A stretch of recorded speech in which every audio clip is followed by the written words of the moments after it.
Salut, c'est Axel Toupane pour le Versus de GQ.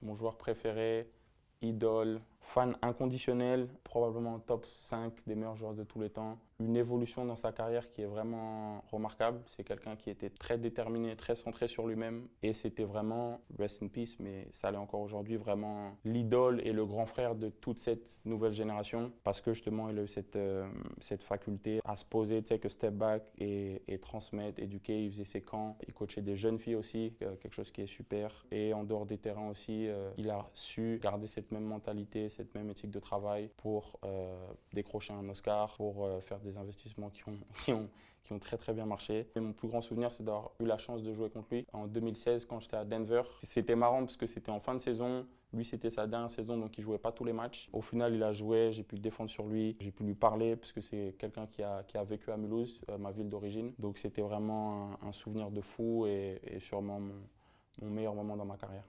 Très très célèbre et grand nageur américain. C'est pas vraiment un sport que je suis, mais qui ne connaît pas Michael Phelps? Je pense qu'il a raflé tous les records aux Jeux Olympiques qui sont possibles et imaginables. Je sais que mon meilleur ami Étienne est grand fan de Michael Phelps. Je serais ravi d'en apprendre un peu plus et je vais aller faire mes devoirs en sortant de GQ.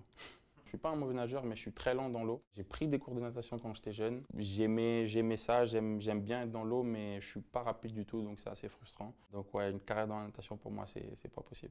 Le plus grand joueur de tous les temps, quelqu'un qui a révolutionné le basket sur le terrain et aussi en dehors avec tout ce qui est sports marketing, avec son histoire avec Nike, avec sa marque Jordan. Vraiment le storytelling qu'il a réussi à faire avec Nike. Aujourd'hui, sa marque de chaussures, c'est simplement, enfin c'est incroyable. Les gens se battent, se font des queues, attendent toute la nuit devant les magasins. Donc c'est un businessman plus qu'accompli et qui a autant réussi en dehors des terrains. Je pense que le souvenir le plus proche pour tout le monde, c'est son documentaire The Last Dance, que le monde entier a regardé pendant le confinement et qui a été super bien réalisé. Les gens parlent pas assez, mais il avait une élégance de fou sur et en dehors du terrain. J'ai pas grandi en le regardant, moi j'ai grandi en regardant Kobe, mais tous les basketteurs du monde respectent, admirent Michael Jordan. Notre Michael Jordan à nous, plus gros joueur français de l'histoire. C'est quelqu'un aussi avec qui j'ai une très très bonne relation.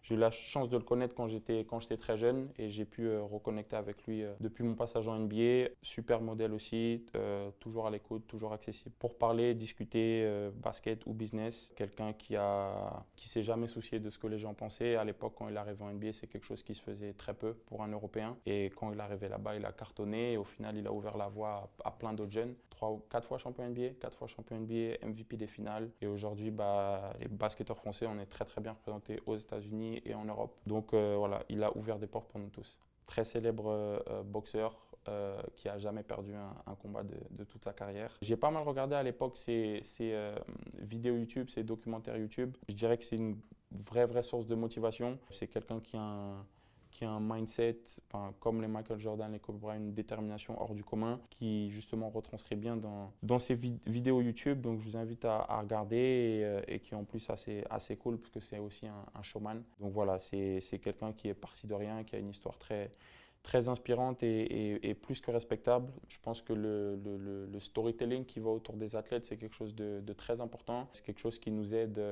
à nous développer en tant que marque, en tant qu'homme. Justement, tous ces sportifs-là, c'est des sources de motivation, des exemples et des rôles modèles que j'essaie de suivre, bien sûr. Un des plus grands footballeurs du monde. Il y a souvent ce débat et cette comparaison avec Messi. Et au final, bon, c'est vraiment les goûts et les couleurs. Mais c'est aussi un acharné de travail. Quelqu'un qui a une histoire qui a commencé de rien du tout. Je crois qu'il était très sous-estimé. Il était clairement pas un des meilleurs quand il était jeune. Mais à force de volonté et de travail, il a réussi à aller au-delà de ce que les gens pensaient de lui. C'est quelqu'un qui entraîne les autres avec lui. De ce que j'entends aussi en off, c'est un super coéquipier malgré ce que les gens disent. Le truc qui est souvent oublié avec lui, c'est tout le monde sait qu'il a du talent, mais vraiment ses skills. C'est quelqu'un qui a commencé, qui était très technique, vraiment dans le show, etc. Et qui, au fur et à mesure de sa carrière, ça a vraiment simplifié son jeu et est devenu ultra efficace. Mais les gens, souvent, ils ont tendance à oublier ça quand ils comparent à Messi et c'est bien de le rappeler. C'était Axel Toupane sur GQ. Voilà, maintenant, vous connaissez mon avis et ce que je pense des plus grands sportifs de tous les temps.